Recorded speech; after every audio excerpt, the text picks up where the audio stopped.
Hello mga kamami, ngayon magbibideo ako at magsasalita ng kwento kahit hindi naman nakakaintindi yung kwento ko.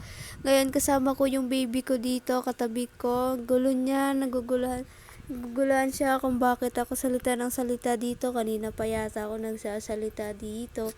Hindi niya alam kung bakit ako nagsasalita dito pero wala naman akong kausap. Ngayon, yung baby ko, ikagala ko muna doon sa nanay ko. At naisipan ko na headband na lang si baby para maging mukhang babae naman. Kasi pag lumalabas kami, tinatanong si baby kung babae ba siya o lalaki. Ako naman sinasabi kong babae po siya, makalbo lang. Kahit nakakulay pink siya, pinagkakamalan siyang lalaki. Yan. So, ngayon, hinedbalan ko na siya. Nabubisit na yung baby ko kasi kanina pa siya salita ng salita, binubura ko lang. Hindi ko alam kung ano, kung ano mga sinasabi ng baby ko.